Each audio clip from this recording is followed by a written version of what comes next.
नमस्कार, मैं हूं निकिता रघुवंशी और स्वागत है आपका एमपी न्यूज के इस खास कार्यक्रम में, जिसमें आज हम आपको बताने वाले हैं कि भोपाल में एक बड़ा घटनाक्रम सामने आया है, जिसमें सड़कों पर वहां पर भोपाल की सड़कों पर कमलनाथ के एक पोस्टर चिपका दिए गए हैं, जिसमें उन्हें वांटेड और करप्शन नाथ कहा गया है। और इस घटना के बाद राजनीति में हड़कंप समझ गया है और अलग ही तरह की एक वॉर शुरू हो गई है।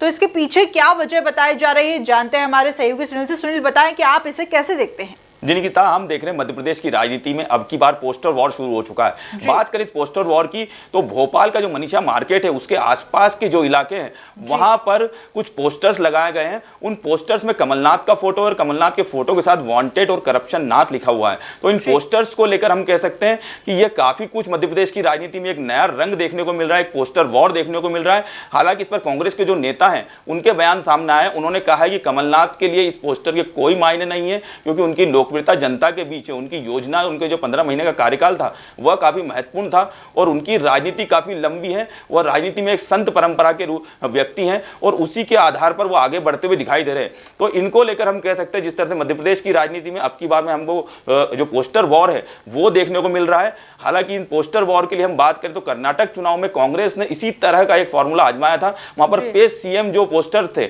वह लगाए गए थे। तो वहां पर उन पोस्टर वॉर पर जब स्कैन करते थे कर्नाटक में उन पोस्टर्स पर, तो उनके जो वहां के जो मुख्यमंत्री थे उनका पूरा बायोडाटा आता था और उनके लिए कहा जाता था कि 40% जो कमीशन की बात की जाती थी उस पर निशाना साधा गया था कांग्रेस की तरफ से। तो हम कह सकते हैं कि जो कर्नाटक में फॉर्मूला कांग्रेस ने आजमाया था वह यहाँ मध्य प्रदेश में, हालांकि इसके लिए कह सकते हैं कि बीजेपी इसको पूरी तरह से निराधार बता रही है और इसको लेकर बीजेपी का जो स्टैंड है वह पूरी तरह से ऐसा कहीं सामने नहीं आया कि बीजेपी की तरफ से ये लगाए गए। तो बात करें हम मध्य प्रदेश के चुनाव की, तो यहां पर जिस तरह से कमलनाथ के लिए जो पोस्टर लगाए गए ये काफी कुछ महत्वपूर्ण हो जाएंगे और आगामी जो विधानसभा चुनाव है उसमें हमें एक नए तरह का रंग देखने को मिलेगा। जी, तो जैसा कि आपने बताया कि नई तरह की राजनीति देखने को मिलेगी, तो अभी जो फिलहाल जो एक घटना हुई है इसके बाद बीजेपी यहाँ पर काफी कांग्रेस के लिए चुटकी लेती हुई नजर आ रही है, साथ ही कांग्रेस को घेरने का काम भी कर रही है।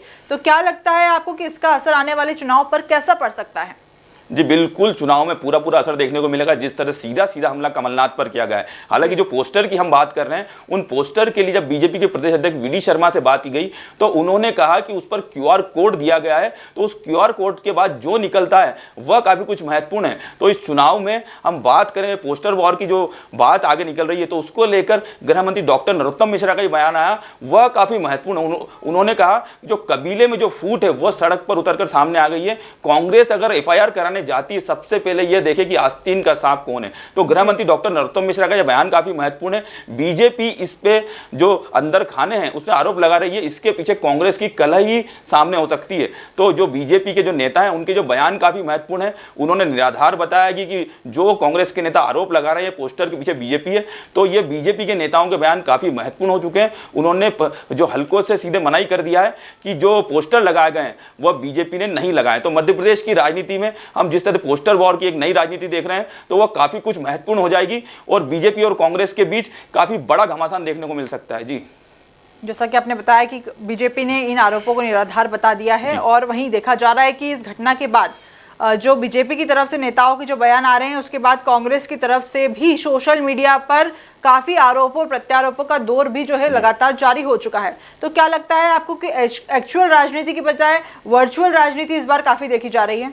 जी बिल्कुल हम कह सकते हैं कि अब की बार जिस तरह डिजिटल युग शुरू हो चुका है, जहां सड़कों पर चुनाव लड़े जाते थे, इसी तरह से अब की बारी वर्चुअली चुनाव लड़े जाएंगे। हम देखेंगे जब प्रधानमंत्री नरेंद्र मोदी जहां मध्य प्रदेश आ रहे हैं, भोपाल से वो जितने भी बूथ के कार्यकर्ता हैं उनको वर्चुअली तरीके से संबोधित करेंगे। हमने पिछले जो विधानसभा चुनाव है, लोकसभा चुनाव में, उसमें भी देखा जिस तरह से एक जगह पर अगर नेता भाषण देता है तो अलग अलग जगह पर उनको दिखाया जाता है। हम बात करें प्रधानमंत्री नरेंद्र मोदी के मन की बात की, तो इस वर्चुअल तरीके को भाजपा ने काफी अपनाया है। तो अब की बार जो मध्य प्रदेश का चुनाव है उसमें कांग्रेस और बीजेपी के बीच जो एक्चुअल जो जंग होती थी उसके साथ साथ वर्चुअल जंग भी होती हुई दिखाई देगी। और अब की बार दोनों की जो सोशल मीडिया टीम है और जो उनका वॉर है वो आमने सामने कम दिखाई देगा, लेकिन हम सोशल मीडिया पे, मोबाइल प्लेटफॉर्म पर हम उसको ज़्यादा देखेंगे। तो एक बड़ा जो स्टैंड है मध्य प्रदेश की राजनीति में हमको देखने को मिलेगा। एक डिजिटल जो जंग है वो हमको देखने को मिल सकती है। जिस तरह से हमने आज देखा कि कमलनाथ के पोस्टर लगाए गए और कांग्रेस ने इसी तरह का जो फार्मूला था वह कर्नाटक में आजमाया था। तो मध्य प्रदेश की राजनीति में भी अब की बार जो विधानसभा चुनाव है उसमें डिजिटल की बजाय जो हम कहेंगे डिजिटल प्लेटफॉर्म है, उसके साथ साथ हम देखें एक्चुअल भी देखने को मिलेगा। जिस तरह देख रहे हैं सारे नेता मैदान में भी दिखाई दे रहे हैं और वह लगातार एक दूसरे पर आरोप प्रत्यारोप भी लगा रहे हैं। तो एक्चुअल जो राजनीति है उसके साथ जो वर्चुअल राजनीति है वह भी आगे बढ़ती हुई दिखाई देगी। जी तो देखा आपने किस तरीके से भोपाल में पोस्टर वार जो है काफी गर्माता हुआ मामला नजर आ रहा है। वहीं कांग्रेस इस मामले में बीजेपी पर आरोप लगा रही है, तो बीजेपी इस मामले को सिरे से खारिज कर रही है और निराधार बता रही है सारे आरोपों को, और कांग्रेस के में ही जो अंतरकलह है उसको भुनाने का प्रयास कर रही है।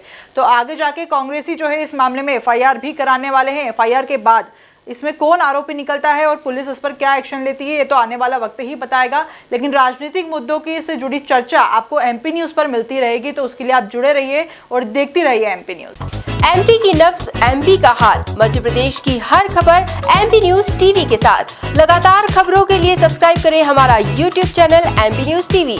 लेटेस्ट अपडेट्स के लिए बेल आइकन दबाना जरा भी न भूलें।